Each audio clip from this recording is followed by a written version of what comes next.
Mesdames, Messieurs, bonjour, bienvenue dans l'autre direct. Nous recevons aujourd'hui Geoffrey Mercier, journaliste politique au Progrès. Bonjour Geoffrey, bonjour, merci beaucoup d'être avec nous. Vous venez de sortir un ouvrage, Lyon, comment Colomb a résisté. On clôt un peu finalement avec vous la page municipale, cette longue passe municipale que nous avons débutée il y a quelques temps déjà. D'ailleurs, vous ne commencez pas tout de suite par la campagne au mois de janvier, etc. Mais vous revenez un an en arrière par ces fameuses primaires de l'UMP. Est-ce que c'est ça un peu le déclencheur pour vous de la campagne de ces élections municipales? Oui, c'est vrai, parce que c'est vrai qu'à gauche, il n'y avait pas de mystère sur la réalité du candidat et que c'était évidemment Gérard Collomb, sans reprendre son slogan d'ailleurs. Et qu'à droite, c'était un peu plus confus, même si Michel Avare s'était positionné très tôt sur une rampe de lancement. Il fallait qu'il soit adoubé de manière officielle. Et donc la campagne, c'est vrai qu'elle a d'abord commencé à droite. C'est une campagne de droite. La campagne pour Lyon, elle a commencé beaucoup plus tard quand même. C'est vrai que ces primaires, c'était quand même une vraie première, si je puis dire. Et finalement, elles ont plutôt bien réussi. C'était aussi une réussite. On est passé à deux doigts du flop à droite. C'est-à-dire qu'au départ, il y avait effectivement Michel Avare, Emmanuel Hamelin, éventuellement Christophe Georgeon, puis finalement, il était UDI et on est resté sur des primaires UMP. Et on a failli avoir un duel qui n'aurait pas intéressé grand monde. Et puis, Georges Fenech est arrivé. Alors pour le coup, c'est lui qui, à mon sens, a sauvé les primaires. Nora Berras-Fiemi, de manière plus accessoire, Myriam Plénard.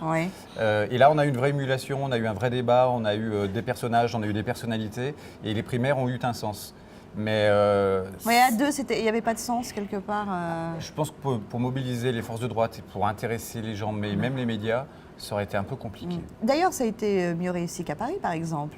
En termes d'organisation, Paris, on a déjà oublié d'ailleurs. Mais c'est vrai qu'en termes d'organisation, il y avait des primaires à Paris. De clarté, de transparence, et puis d'unité à la fin. Alors même si effectivement ces primaires, on a connu quand même pas mal de difficultés. Qui était assez intéressante, moi que j'essaie de raconter dans l'ouvrage et puis raconte un peu les dessous et les antagonismes entre chacun des candidats. C'est ça. Finalement, ça s'est quand même bien passé et Michel Avare a trouvé là une vraie légitimité qu'il n'a pas eue pendant 6 années. Alors, vous racontez aussi comment Michel Avare a réussi aussi à ramener ce petit monde à soi. C'était pas peut-être évident, notamment avec des personnalités comme Georges Fenech, vous le disiez. Mais finalement, tout le monde a joué le jeu. Oui, contrairement à 2008, où 2008, on avait vraiment une unité de façade. La droite, tout le monde avait un couteau dans le dos et prêt à se poignarder dès la première incartade. Là, j'ai le sentiment qu'on avait une vraie unité, qu'on a fait que tous les candidats de l'UMP ont bien plutôt joué le jeu. Tout le monde craignait par exemple Emmanuel Hamelin, qui était passé chez Fenech, rappelez-vous, dans l'entre-deux tours. Beaucoup de crispation dans les équipes Avare. Et puis finalement, tout le monde a trouvé qu'Emmanuel Hamelin avait effectué un travail formidable. Idem pour Georges Fenech. Alors, toujours quelques amertumes vis-à-vis de Nora Berras, que j'essaie encore une fois de raconter. Vous voulez raconter aussi l'épisode un peu plus tard, là, juste avant d'ailleurs le premier tour, cet épisode avec Nicolas Sarkozy quand il est venu, par exemple, etc.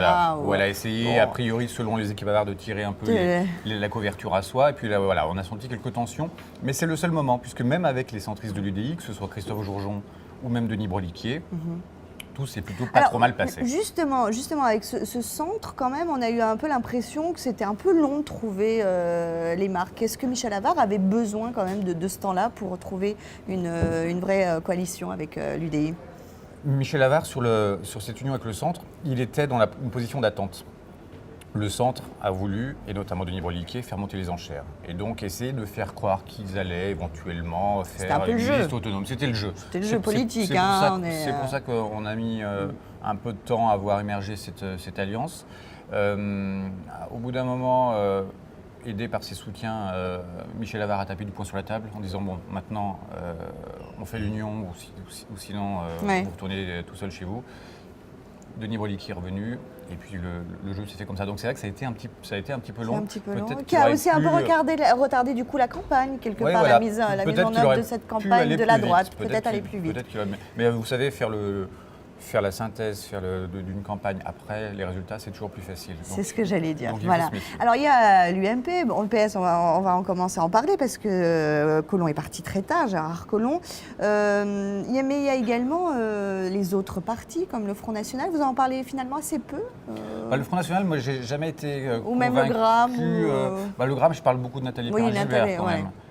parce que j'ai vraiment voulu Sur la parler stratégie. des personnalités. Après, la stratégie du Front National, c'est la même depuis l'existence, j'allais dire, du Front National, et qu'aujourd'hui encore, même pour Lyon, la stratégie n'a pas été différente. C'est-à-dire que, voilà, on a parlé de sécurité, on a parlé de choses qui font partie des thèmes privilégiés du Front National, avec pas forcément toujours une connaissance très affirmée des détails des dossiers. C'est ça. Sur le local, plutôt Voilà. nationaliser Alors, une sorte de c'est vrai campagne que tout le monde au locale. niveau Quoi. national a essayé de parler du Front National en disant qu'ils allaient faire des scores incroyables. Ils ont fait de plutôt bons scores à Lyon, ils n'ont pas fait des scores incroyables. En 95, le Front C'était National meilleur, était les présent scores. dans les 9 arrondissements. Voilà, il y a un conseiller municipal à Lyon, au Front National. Voilà, d'aucuns pourront considérer que c'est trop ou pas assez. Enfin, sauf que la réalité, elle est là, c'est un conseiller municipal.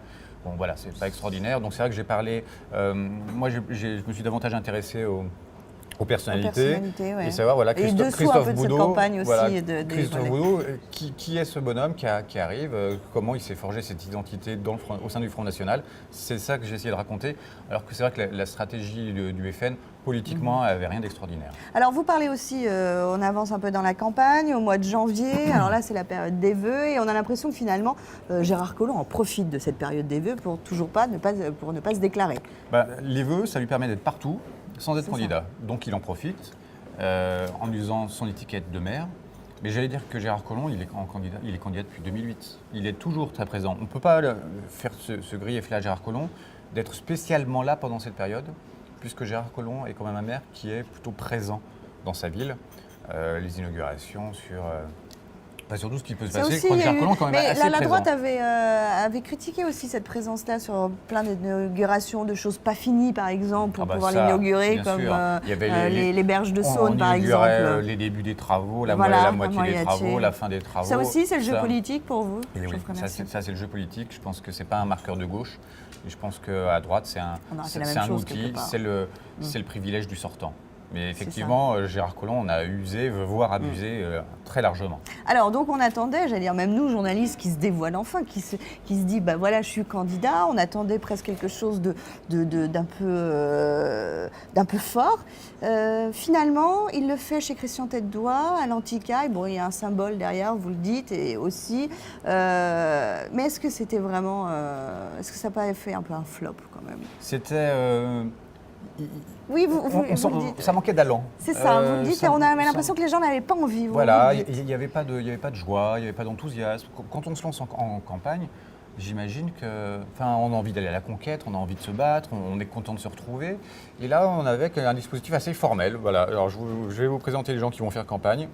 Et puis, il y a les proches, David Kimmelfeld, etc. Voilà. Les sociétés civiles qui Voilà, Odile les sociétés Bellinga, civiles, voilà, Elvire il y a Servien, les trois sociétés civiles, Odile Bellinga, Elvire Servien et Myriam Picot, donc qui sont un peu mises en avant, mais elles ont l'air un peu paumées, c'est-à-dire qu'il faut trouver elles aussi leurs repères, et donc quelque chose qui n'est pas achevé. Voilà, c'est un peu le sentiment qu'on peut avoir pour ce premier acte de campagne, mais tout le long de la campagne, il n'y aura jamais de marqueur fort. Mais voilà, c'est ça. Il n'y aura pas d'événement incroyable, même le pâté. Même le pâté, pour vous, c'est quand même quelque chose d'un peu le pâté, sympathique, un peu original. C'était comme, original. ça, on ne peut pas le nier, mais voilà, il manquait encore quelque chose. Mais Gérard Collomb, en général, quand il s'exprime, il a un discours, mais très vite, il s'en éloigne.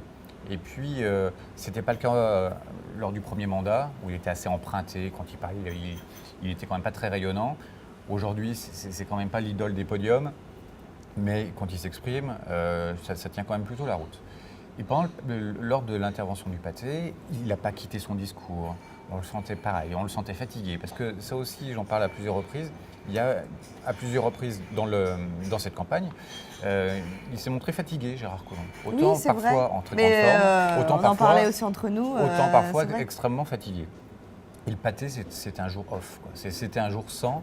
Donc il y avait des gens qui étaient contents autour de lui. Pourquoi fatigué? Parce que c'était son troisième vraie fatigué, campagne. Moi, les réponses qu'on a pu me donner, c'est qu'effectivement, il a un agenda de dingue, qu'un an avant, il était en Asie, et qu'il ne le s'arrête jamais, et qu'effectivement, il est fatigué. Alors après, moi, on ne peut pas imaginer d'autres raisons, mais Mais effectivement, il y a eu des passages qui ont été comme difficiles, ça. où il était marqué. Et c'est pas seulement notre perception à nous, hein, c'est-à-dire que c'est des gens de son entourage qui nous le confirmaient qu'effectivement, il l'avait trouvé également fatigué. Également fatigué. Alors vous dites qu'il y a j'allais dire une guerre éclair, mais une campagne éclair.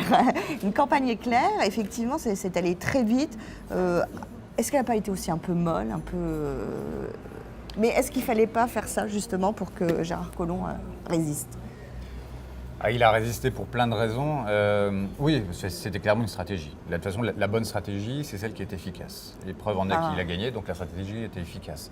Et que faire une non-campagne, c'était complètement... Il l'avouait à demi-mot pratiquement, hein. Ça l'amusait. Hein. Mais c'est vrai qu'il n'y a rien de rayonnant. Même la présentation de son programme, 400 pages, ça a duré 30-40 minutes dans un salon de l'Hôtel Mercure. Merci, au revoir, il s'était plié. Et puis très peu de questions en plus de la part des journalistes. Ça, vous en parlez aussi des journalistes au niveau national. Ça n'a pas eu. Voilà, on parle surtout de Marseille, bien évidemment, de Paris. Mais Lyon, on n'en a pas beaucoup parlé. Très peu Lyon. Alors pour plusieurs raisons, c'est que d'une part, du prisme parisien, il n'y avait pas d'enjeu. Gérard Collomb allait gagner. Voilà. Ils n'ont pas eu tort. Il faut se rappeler qu'en 1995, on avait Raymond Barre, un ancien Premier ministre. En 2001, c'était l'explosion à droite, c'était très amusant à couvrir. En 2008... L'ancien ministre aussi, avec Dominique Perben. Dominique Perben. Et puis là, voilà, donc Gérard Collomb très bien installé. En face, Michel Avare, qui n'est pas très connu, c'est un euphémisme à Paris. Donc pas beaucoup de raisons de venir voir comment ça se passe. Une autre raison, c'est que tous les bureaux lyonnais des grands quotidiens parisiens ont pratiquement tous fermé. Que ce soit, alors Libé a encore une correspondante, il y a effectivement un bureau de l'AFP. Il y a des correspondants, mais bon... Mais il y a des correspondants, mais maintenant ce sont de plus en plus des journalistes qui viennent de Paris, mais il n'y a plus beaucoup d'observateurs lyonnais, quoi. Même au niveau de la presse locale, Vous le dites aussi, la presse locale aussi est pauvre. Oui, elle est pauvre, je veux dire... en journaliste politique, on n'est quand même pas très nombreux.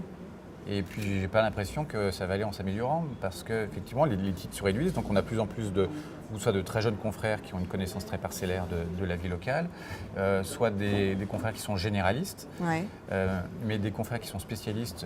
À l'époque, même dans mon journal, au Progrès, il y a encore 10-15 ans, le service politique, c'était 5-6 journalistes. Aujourd'hui, c'est 2. Ça se rétrécit un peu comme peau de chagrin. Donc, c'est compliqué. Alors après, c'est un phénomène propre à tous les journaux. Je veux dire dans le monde entier, hein, c'est pas propre à Lyon, mais c'est vrai que voilà, la vie lyonnaise, elle a été suivie de manière assez parcellaire, au-delà de Lyon intramuros. Alors Geoffrey, merci. C'est la dernière question parce qu'on est déjà à la fin de cette émission, mais pour tout comprendre, il faut bien sûr lire votre livre, hein, Lyon, comment Collomb a résisté, aux éditions Le Progrès. Juste une dernière question, vous n'en parlez pas parce que c'est arrivé après, il y a quand même un événement marquant. Après, bon, du coup, Gérard Collomb a gagné comme on le sait, plutôt bien gagné au final. Hein, plutôt bien gagné, compte tenu du contexte, il a plutôt bien gagné, vice-président. Thierry Braillard, qui a été nommé secrétaire d'État au sport, est-ce que ça peut changer la donne politique? C'est une question intéressante parce qu'on sent vraiment des antagonismes qui sont plutôt forts entre l'équipe de Gérard Collomb, ou le cabinet, ou des gens qui sont proches, et Thierry Braillard, qui clairement se positionne en dauphin. Et en face, Gérard Collomb a répondu en positionnant David Kimmelfeld, premier vice-président. Donc il positionne la délégation, l'économie, mais ça on le savait déjà, il positionne aussi l'homme. Ça c'est intéressant. Donc Thierry Braillard... Duel, David Kimmelfeld, Thierry Braillard pour être... Thierry Braillard va avoir une difficulté, c'est qu'il n'est pas au PS, donc il va falloir qu'il s'impose au sein de la gauche, ce qui va être compliqué.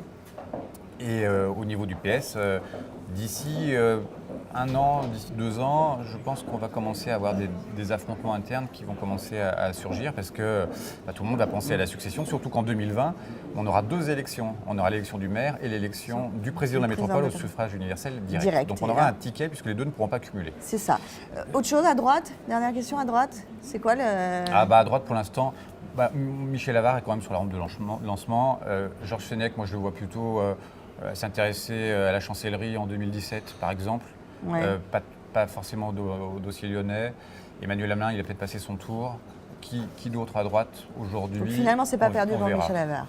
Peut-être pas. C'est jamais perdu en politique. Exactement. Merci beaucoup, Geoffrey. Merci d'avoir été avec nous. On retrouve demain l'autre direct.